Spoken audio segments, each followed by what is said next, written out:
Hello दोस्तों, I hope आप सब मस्त होगे, स्वस्थ होगे। आज का हमारा टॉपिक रहेगा हाइड्रोजन स्पेक्ट्रम। ठीक है दोस्तों, आज का हमारा टॉपिक रहेगा हाइड्रोजन स्पेक्ट्रम। हाइड्रोजन स्पेक्ट्रम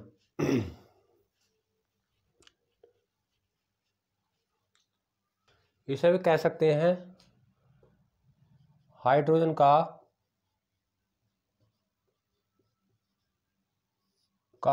उत्सर्जन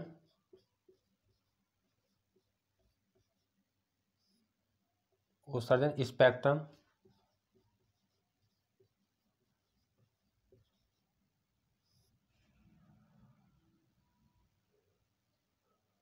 बोर ने 1914 में दिया। ठीक है, जो हाइड्रोजन स्पेक्ट्रम है, हाइड्रोजन स्पेक्ट्रम का उत्सर्जन बोर ने 1914 में दिया। इन्होंने बताया, बोर ने विसर्जन नलिका में H2S गैस भरकर न्यून दाब पर तथा अधिक विभव पर विद्युत विसर्जन द्वारा H2 अणु वियोजित होकर उच्च ऊर्जा वाले हाइड्रोजन एटम उत्पन्न होते हैं। ठीक है, इन्होंने बताया जो विद्युत विसर्जन नलिका थी, ये वाली नलिका,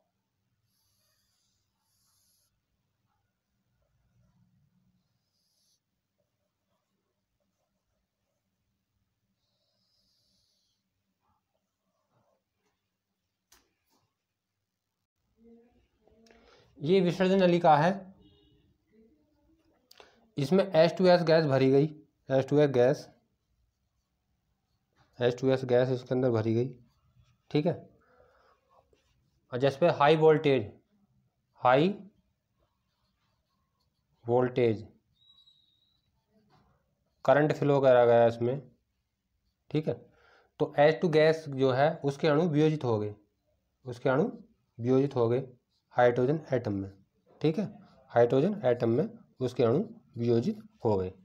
ठीक है, जैसे ही विसर्जन नलिका में H2S गैस भरकर न्यून दाब पर तथा अधिक विभव विद्युत विसर्जन द्वारा H2 अणु वियोजित होकर उच्च ऊर्जा वाले हाइड्रोजन एटम में उत्पन्न होते हैं। ठीक है, और ये हाइड्रोजन एटम को की लाइन दिखाई देती है, वो लाइन हमारी होती है गुलाबी रंग की लाइन हमें दिखाई देती है।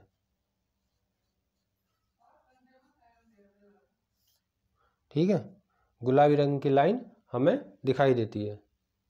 जब हमें इस स्पेक्ट्रोस्कोप से देखते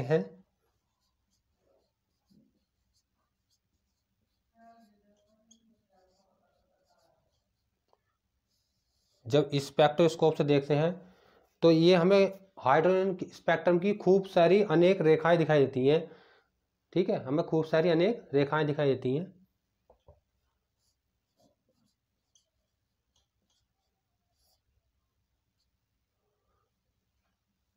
और इन रेखाओं को हम कहते हैं हाइड्रोजन स्पेक्ट्रम।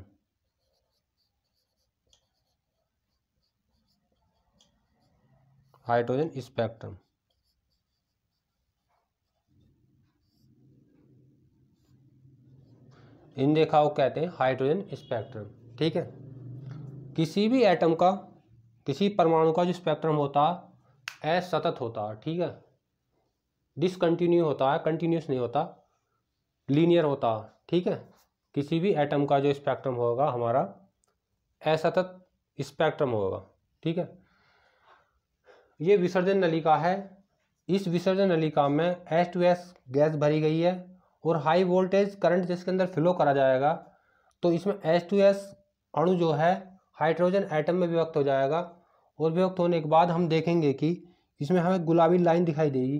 गुलाबी लाइन को हम स्पेक्ट्रोस्कोप द्वारा देखेंगे, हमें अनेक रेखाएं दिखाई देंगी, और हम इन रेखाओं को कहते हैं हाइड्रोजन स्पेक्ट्रम।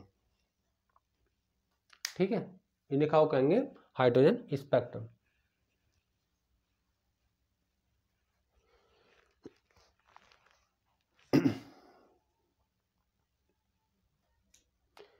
हाइड्रोजन स्पेक्ट्रम को कहेंगे हम रेखीय स्पेक्ट्रम या उत्सर्जन स्पेक्ट्रम ही कह सकते हैं, ठीक है, उत्सर्जन स्पेक्ट्रम, हाइड्रोजन का उत्सर्जन स्पेक्ट्रम।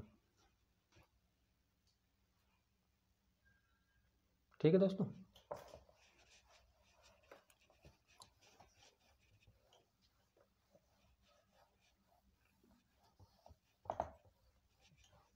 देखो ये स्पेक्ट्रम होता कैसे प्राप्त है,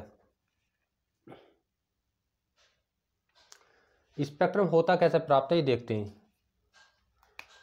देखो जैसे इलेक्ट्रॉन है अपनी ग्राउंड स्टेट में है, अपनी ग्राउंड स्टेट में है, जैसे ही इलेक्ट्रॉन को बाहर से एनर्जी मिलेगी, बाहर से एनर्जी मिलेगी या हीट करा जाएगा, तो ये एनर्जी पाकर उत्तेजित हो जाएगा, एनर्जी पाकर एक्साइटेड हो जाएगा, उत्तेजित हो जाएगा, और ये अपनी स्टेट को छोड़कर अपने से ऊंची वाली स्टेट में चला जाएगा। ठीक है, अब जैसे ही अपनी से ऊंचे वाली स्टेट में है चला गया ये, ठीक, और जब इसकी एनर्जी ख़त्म होने लगेगी तो ये अपनी वापस उसी स्टेट में वापस आएगा, चमक उत्पन्न करता हुआ, ठीक है, लाइट के रूप में, तरंग के रूप में अपनी एनर्जी को निकालता हुआ आएगा, और हमें इस जब निकालता आएगा तो हमें इसकी लाइन दिखाई देंगी। ठीक है, इस तरह से हमें हाइड्रोजन का स्पेक्ट्रम मिलता है। ठीक है, अब देख लेते हैं इसमें लाइनों में बहुत सारी लाइन प्राप्त हुई थी, कौन कौन सी हैं।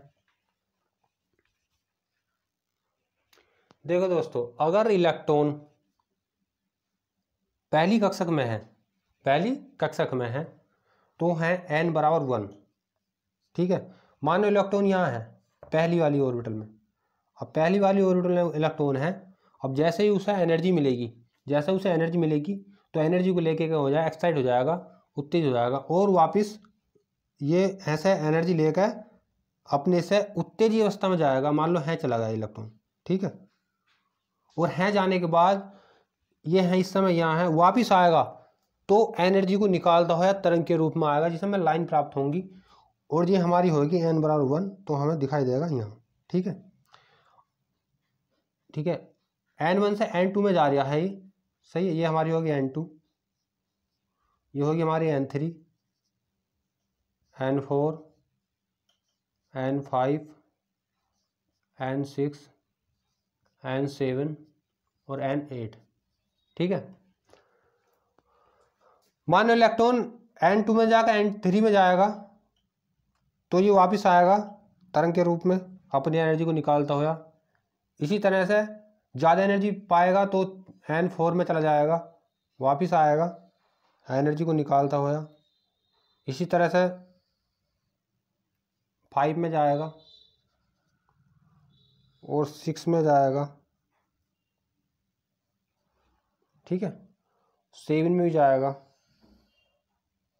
जितनी एनर्जी दोगे उसको उतना ही ज़्यादा एक्साइटेड होगा, और हमें एक खूब सारी लाइनें दिखाई देंगी। तो इन लाइनों को हमने कहा था लाइमन श्रेणी, लाइमन श्रेणी। ठीक है, इन्हें कहा था हमने लाइमन श्रेणी। मानो इलेक्ट्रॉन दूसरी ऑर्बिटल में है, यहाँ है, ऐसा एनर्जी पाएगा, जैसे ही उसे एनर्जी मिलेगी तो n3 में जाएगा, फिर वापस जो जैसे वो जाएगा ऐसे वापस आएगा लौट के एनर्जी निकालता हुआ, तो n2 में जाएगा। ठीक है, फिर ये ऐसे n4 में जाएगा, इस तरह से अपनी एनर्जी को निकालता हुआ वापस लौट कर आएगा, और हमें एक नई सीरीज और मिलेगी। ठीक है, इस तरह से हमें एक नई सीरीज और मिलेगी, और इसे कहते हैं बामर श्रेणी। ठीक है, इसे कहेंगे हम बामर श्रेणी। उसके बाद अगर मानो इलेक्ट्रॉन n बराबर 3 में है तो ये इलेक्ट्रॉन ऐसे इस तरह से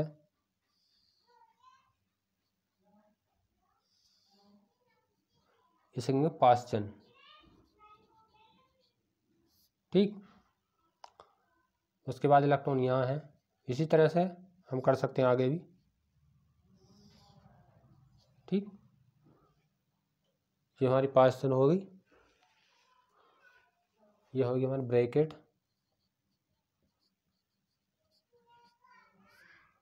और इलेक्ट्रॉन यहाँ है, तो इस तरह से दो लाइन दिखाई देगी, इसे कहेंगे हम फुंड। अब इलेक्ट्रॉन यहाँ है तो हमें दिखाएगी एक ही लाइन, इसे कहेंगे हम्प्री।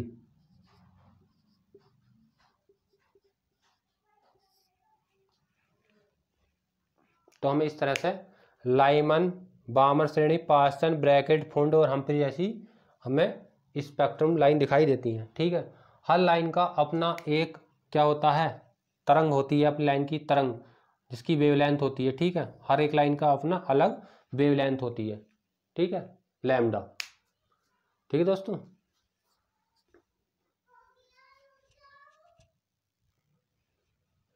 देखो लाइमन के लिए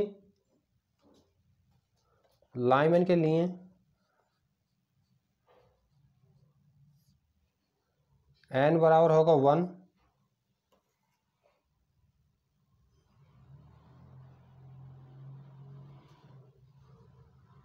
और n2 बराबर होगा 2 हो सकता, 3 हो, 4 हो, आगे तक कितने तक लाइमन के लिए। बामर के लिए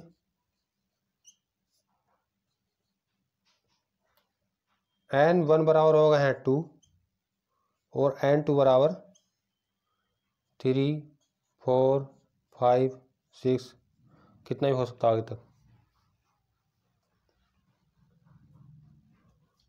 पास्टन के लिए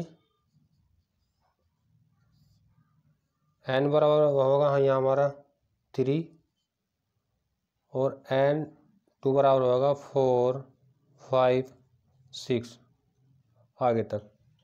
ठीक है, लाइमन, बामर, पास्टन और तुम्हारा ब्रैकेट। ब्रैकेट के लिए n1 बराबर होगा हमारा 4 और n2 बराबर होगा हमारा 5, 6 डॉट डॉट आगे तक। और फुंड के लिए होगा n1 बराबर होगा हमारा 5 और n2 बराबर होगा 6, 7, 8 डॉट डॉट आगे तक। और हम्प्री के लिए n बराबर होगा हमारा 6 और n2 बराबर होगा 7, 8, 9 आगे तक। ठीक है दोस्तों, ये हमारा हाइड्रोजन स्पेक्ट्रम की ये लाइन हमने देखी।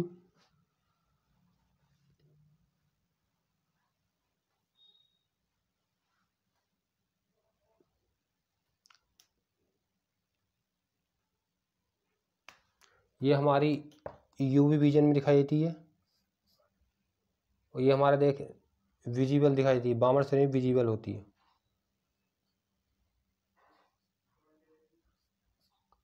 या यार दिखाई देगी, इंफ्रारेड स्पेक्ट्रा।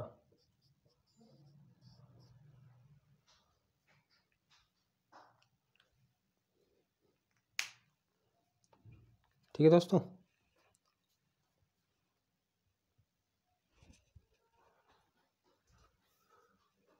चलो अब चलते हैं आगे।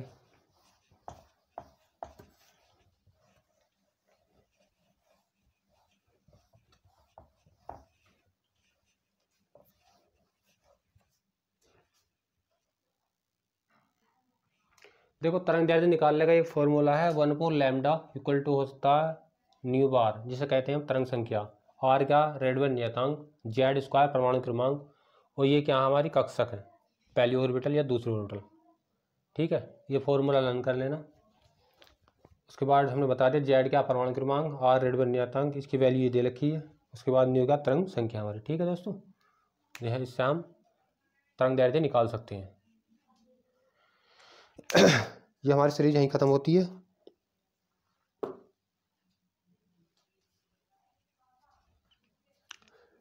ठीक है दोस्तों, कुछ न्यूमेरिकल हैं, इसके हम न्यूमेरिकल करेंगे नेक्स्ट क्लास में। Okay bye.